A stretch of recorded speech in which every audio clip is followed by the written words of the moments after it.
register is bloated, but I think the EC issued a statement yesterday which to the effect that the register for Ayawaso Wagon constituency is not bloated.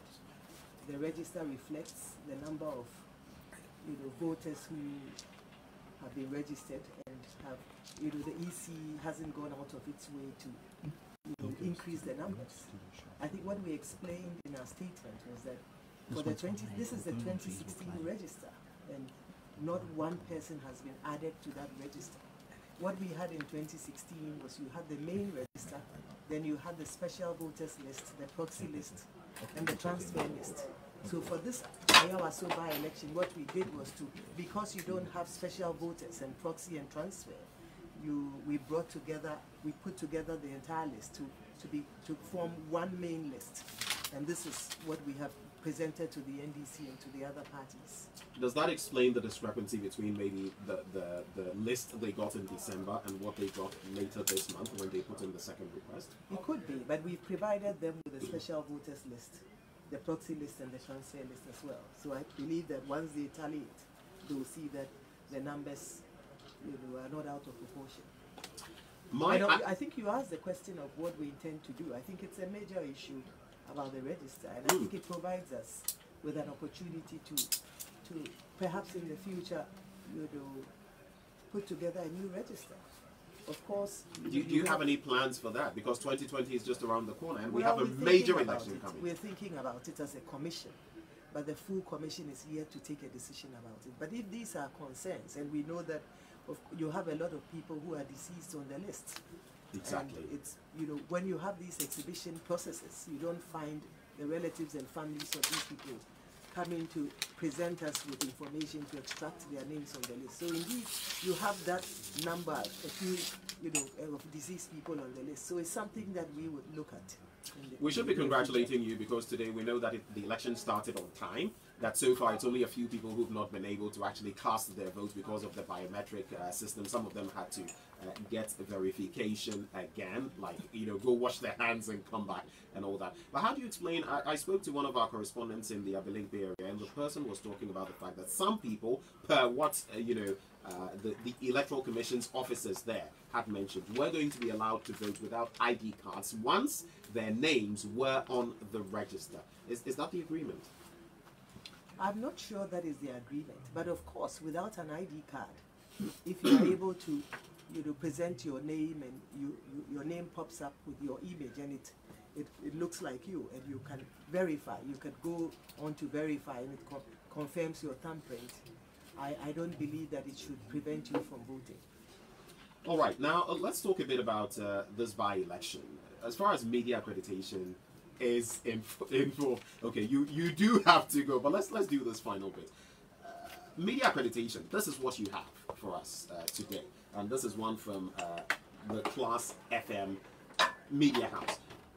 Can't this be very easily duplicated, replicated, and maybe even manipulated by some other people in the system? Is it not too simple? Do you think this suffices? Well, I think that, going forward, maybe we should have some security features on it to make sure that, people cannot duplicate it and so on. So I'm sure it's one of the things that we will note going forward and provide, some security features to make it very difficult. My very last bit to you, and I plead with you to just look at this one. Now, in the past, we've seen certain things that have happened. The NDC, members of the NDC seem to be bringing up certain issues and mentioning your name, tagging you along with those issues, some of the concerns they've been raising. Do you feel threatened in a way that maybe what happened to your predecessor, the one who was there before you, Charlotte Osei, could happen to you? Do you have any fears? Not at all. Not at all? Not at all. You are not concerned? I say to people, I go to bed and I sleep peacefully. Because I believe I stand... No, honestly, I don't lose a minute's sleep. I don't lose a minute's You're not sleep. bothered? Not at all. Because I bother, if the issues are, if they are real issues, I would spend time pondering over them and trying to resolve them. And therefore, when I hear my name mentioned on the press and so on, I realize they are not real. Because if they are real concerns, they will be brought to my attention, and we'll be allowed to engage on them and talk about them. If they are real concerns, they will be brought to me. I believe that if you're working with me and you have an issue, you would come and address it with me. You would not go and say it in the air. You would come in and address it with me. And so once you're going around, then it means that they are not real, because you have to, if you have a concern with the person or the institution, you have to bring it to their attention, and together you work on it to resolve those issues. Are you saying the NDC, the opposition, is not willing to dialogue? Is that the stance you feel the approach, that's their approach to you right now? Well, they have not approached us because to raise their concerns with us, you know, to dialogue. And I believe that our doors are open. I think we've been very open and, you know, very fair and firm and transparent, and we continue to operate in that mode. Our doors are open. I'm sure that if anybody walks into the commission, they have issues, they raise it with us. From the least person, from the watchman in the region, from the watchman in the constituency, they walk into my office and raise issues with me. And therefore, for a key partner like the NDC, who we value, there's no way, you know, that the Electoral Commission will not hear their concerns. I think they are a major stakeholder of the Electoral Commission. They are credible partners at the table, and therefore if they have issues and they have concerns, the EC would be more than happy at any time of the day to take it up and to work with them to resolve those issues and to ensure that things move on. Mrs. Jean Mensa, thank you so much for actually joining us for this discussion. Oh, thank you. Thank you too. You really hijacked me.